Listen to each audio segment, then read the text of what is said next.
Hello friends, जय Shri Mahakal. Welcome back जो blog. आप सभी का स्वागत है जो की दुनिया में। आज हम मिलते हैं एक नए ब्लॉग के साथ, नई वीडियो के साथ। और मेरी मॉर्निंग की शुरुआत होती है देखो पापा के साथ। और मैं करा रही थी पापा को ब्रश। मैंने कहा पापा सब जल्दी फ्री हो जाओ फिर, क्योंकि मुझे भी जल्दी नहाना है। मैं पापा को ब्रश करा के फ्री करके चली गई थी। फिर मैं नहा के अपना पूजा पाठ करके फ्री हो गई थी। फिर मैंने बनाया नाश्ता, क्योंकि पापा ने कहा था उन्हें भूख लग रही तो कुछ बना दो। तो मैंने कहा जल्दी से मैं बना दी थी रमास। और मैंने रमास और आलू दोनों ही बना दिए थे। और मैं साथ में करी थी भाई अपना काम। मैं खाती भी जा रही थी और काम भी करती जाती है। और आज मैंने रमास मीठी चटनी के साथ खाए थे, जो कि मुझे बहुत टेस्टी लगते हैं। ये पापा और मम्मी का ब्रेकफास्ट रखा था। मम्मी पापा के हाथ धुलाएंगे तब पापा खाएंगे। पापा वेट करते कब मम्मी हाथ धुलाए। और एक प्लेट भैया की थी और भैया ने रमास खा लिए थे और आलू छोड़ दिए थे, जो कि उन्हें बिल्कुल भी पसंद नहीं है। रमास और चने में आलू वो छोड़ देते हैं। और उसके बाद मैं खाने के बाद मैं चली गई थी बाहर जाके देखा तो भाई चूड़ियाँ बिक रही थी। ये चाची हैं सब लोग अपनी अपने लिए चूड़ियाँ ले रही थी और काफ़ी अच्छी चूड़ियाँ थी, रंग बिरंगी। और जब ये अंकल जाते तो इनकी चूड़ियाँ खूब बिकती है, खूब अच्छी चूड़ियाँ लेकर आते हैं ये। और फिर उसके बाद मैं वहीं पे खड़े होकर देखने लगी थी, तब ये चाची बोली कि देखो भैया वीडियो बन रही है। हमने कहा कोई बात नहीं। और वो चाची ना चूड़ी वापस लेकर आ गई थी। मैंने कहा क्या हो गया? तो बोलती अरे लली एक दो चूड़ी चटकी है। तो वो अंकल जी बोले कोई बात नहीं, हम वापस कर लेंगे, अब हमें हमारी चूड़ियाँ दे दो, जो चटकी हम उन्हें वापस करके आपको सही चूड़ी दे देंगे। फिर दर्शु आ गई। दर्शु बोली बुआ चलो मुझे पप्पी देखना है कल की तरह। मैंने कहा चलो आपको पप्पी दिखा के लाती हूँ। और दर्शु ना इतना खुश होती है इन बच्चों पप्पियों को देख देख के ना, और झाँक झाँक के देख रही थी बार बार उनके घर में, क्योंकि बहुत ज़्यादा धूप हो रही थी ना, तो वो बच्चे भी बाहर नहीं आ रहे थे, मतलब अंदर घुस रहे थे छाँव में। और हमारे यहाँ इतना बड़ा ग्राउंड है ना बाहर, मतलब इधर शाम को बच्चे इतना खेलते हैं ना, बहुत शोर करते बच्चे यहाँ पे डेली शाम को खेलने के लिए आते हैं। बहुत बड़ा ग्राउंड है इधर घर के पीछे की साइड। फिर मैं दर्शु को छोड़ने की तो दर्शु बोली बुआ अभी अभी रुक जाओ, अभी मत जाओ। मैंने कहा क्यों? मैं आपको गाड़ी चला के दिखाती हूँ। मैंने कहा ठीक है गाड़ी चलाओ। मैंने कहा तुम तो बुआ को ही टक्कर दे रही हो। तो बोलती हाँ मैं बुआ को टक्कर लगाऊंगी, मैं बुआ को मारूंगी। मैंने कहा ऐसा मत करो, बुआ को मारोगी तो खिलाएगा कौन? तो बोली बुआ चलो अब हम खेलते हैं। हमने कहा ठीक है चलो खेलते हैं। मैं और दर्शु आराम से अपना खेल रहे थे। नैना और भाभी अंदर अपनी बातें कर रहे थे कुछ। और मुझे बहुत पसंद है दर्शु के साथ खेलना, और मुझे अच्छी लगती है क्योंकि वो मेरे साथ बहुत खेलती भी है, खुश रहती है मेरे साथ, इसलिए। फिर मैं घर आ के देखा तो वही लोगों की बातचीत चल रही थी। ये दादी खड़ी थी इधर और दो दादी बैठी हुई थी। इन लोगों की कोई आपस में बातचीत चल रही थी। मम्मी कपड़े उठाने आई थी क्योंकि कपड़े सूख गए थे। आजकल तो धूप में डालो और थोड़ी देर में ही कपड़े सूख जाते हैं, क्योंकि धूप ही इतनी तेज है, निकलती है ना बहुत तेज। फिर मैं अंदर चली थी। अंदर जाके मैंने थोड़ी देर आराम किया। आराम करने के बाद फिर मैंने बनाई पापा के लिए चाय। मम्मी बोली जल्दी से उठ जाओ और पापा के लिए चाय बनाओ। और पता नहीं कैसे गैस बार बार बंद हो रही थी। फिर मैंने गैस को अच्छे से ऑन किया और मैंने पापा के लिए चाय बनाई।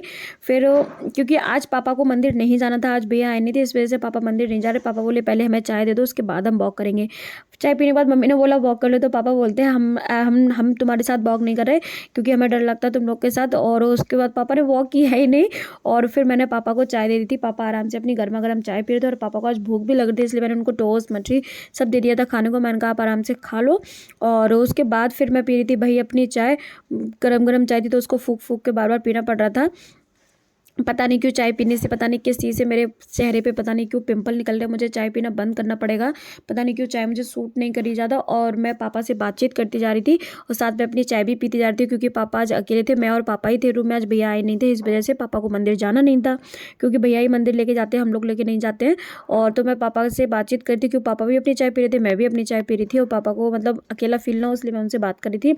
फिर मैं पापा से बोल के गई थी मैं जा रही हूँ किचन में बर्तन साफ़ करने, आप चिल्लाना नहीं। मैं क्योंकि जब हम लोग कहीं जाते हैं तो पापा के गेट जो रूम है ना वो उसको कुंडी अटका के जाते हैं, गेट खोल के नहीं जाते हैं, क्योंकि पापा लेटे रहते हैं। कभी बंदर आ जाए, कोई आ जाए तो पापा को पता नहीं चल पाता है, इस वजह से। और हमारे बंदर तो बहुत ज़्यादा, एक बार ऐसे पापा के रूम में बंदर घुस गया था और पापा की दबा ले गया था, इस वजह से तब से हम ना जब पापा अकेले होते तो हम रूम की कुंडी अटका के जाते हैं। फिर मैं किचन में चली गई थी। मैं किचन में वही कर रही थी अपना काम, और मैंने जल्दी से कर दिए थे बर्तन साफ़, क्योंकि मुझे फिर बाहर भी जाना था। मैं बाहर थोड़ी देर के लिए बैठती हूँ, चाची वगैरह बैठ जाती तो उनके साथ थोड़ा सा बैठ जाती हूँ बस।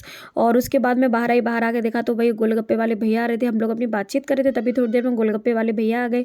तो चाची इनसे बातचीत करने लगी, मम्मी भी करती। मम्मी घेर में से जस्ट आई थी और घेर में से भैंस का काम करके आई थी। और उसके बाद ये चाची बैठी हुई थी, बेचारे का मुँह सूज गया। ये मेरी छोटी वाली चाची है, वो वाली चाची का मुँह इतना ज़्यादा सूज गया है, उनकी दाढ़ में दर्द हो रहा है ना, इस वजह से। फिर मैंने और चाची ने गोलगप्पे खाए, और गोलगप्पे खाने के बाद फिर मैं अंदर आ गई। अंदर आके मैंने अपनी पूजा पाठ की। मैंने दीपक लगाया अंदर घर में भी, मंदिर में, और बाहर दहलीज पे भी। और ये मैं बताती हूँ आज मेरी गली में क्या हो रहा है। आज मेरी गली में जा रहे हैं भाई कांवड़ लेने के लिए, और क्योंकि शिवरात्रि आ रही है ना, इस वजह से ये लोग ये चाचा है ना, ये तो डेली हर बार ही इनका नियम है कांवड़ भरने का, और ये हर बार शिवरात्रि पे जाते हैं कांवड़ लेके। और वैसे चाचा अकेले जाते थे और इस बार ना सारे लोग जा रहे, मतलब और भी जो लड़के हैं गली के वो भी उनके साथ जा रहे हैं। फिर चाचा ने हम सब लोगों के पैर छुए, मेरी मम्मी के, चाची के, मेरे, सबके पैर छुए। उसके बाद देखो धीमे धीमे सब इकट्ठे हो रहे थे, निकल निकल के आ रहे थे सारे लड़के जो जा रहे हैं वो सब बाहर आ गए थे और एक एक करके सब पैर छूने लग गए थे मेरे सब लोगों के। और उसके बाद फिर ये लोग सब जा रहे थे और लेडीज़ सब गाने गा रही थी। ये देखो गिरिराज भी सबके पैर छू रहा है और लेडीज़ें सब गाने वाने गा रही थी। और उसके बाद फिर भाई ये लोग चले गए थे मंदिर उनको छोड़ने के लिए। और मैं अंदर आके मैंने देखा तो पापा खाना खा रहे थे। मम्मी बोली तुम तो बाहर चली गई। मैंने तब तक पापा को खाने दे दी। मैंने कहा ठीक है। पापा खाना खा रहे थे, फिर मम्मी हमारे लिए भी ले आई थी खाना, और मैं और मम्मी खाना खा पी के फ्री हो गए थे। फिर हमने दे दी भाई पापा को दवा। पापा अपनी दवा खा रहे थे। मैंने कहा अभी आप दवा खा लो, फिर अभी थोड़ी देर में मैं दूध गर्म करूँगी तब आपको दूध भी दे दूँगी। तब तक पापा ने दवा खाई और मैंने कहा था एक साथ दवा मत खाओ और अच्छे से दवा खाना, एक भी गोली नीचे नहीं गिरनी चाहिए, क्योंकि सुबह मुझे झाड़ू में गोलियां मिल जाती है इस वजह से। फिर मैं किचन में गई, मैं पापा को लिटा गई थी। फिर मैं किचन में गई, किचन में जाके मैंने दूध पलटा। दूध पलटने के बाद मैंने देखो दूध को गर्म करके रख दिया था। और आज मुझे कुछ बर्तन नहीं दिख रहा, इसलिए मैंने इसमें ही डोंगे में ही दूध गर्म कर दिया था। मम्मी बोली तुम हमेशा ऐसे उठ पटांग वाले काम करती हो, इसमें दूध गर्म कर दिया, अब इसको कैसे पलटेंगे लोटे वगैरह में। और उसके बाद ये देखो मैंने मम्मी का मतलब अभी भी मम्मी पापा गर्म पानी पीते हैं, तो मैंने मम्मी और पापा के लिए मतलब गर्म पानी भर के रख दिया था बॉटल में, क्योंकि पानी खत्म हो गया था और मम्मी और पापा दोनों ही दवा खाते हैं। तो पापा तो दवा खा चुके थे लेकिन मम्मी के लिए पानी नहीं बचा, इसलिए मैंने पानी भी गर्म कर दिया था, दूध भी गर्म कर दिया था। फिर हम लोग सोने के लिए चले गए थे। Friends thank you for watching my videos. Like करो, शेयर करो, ज़्यादा से ज़्यादा मुझे सपोर्ट करो, मेरे चैनल को सब्सक्राइब करो, मेरे वीडियोज़ को लाइक करना मत भूलो। कल फिर मिलते हैं एक नई वीडियो के साथ। Thank you.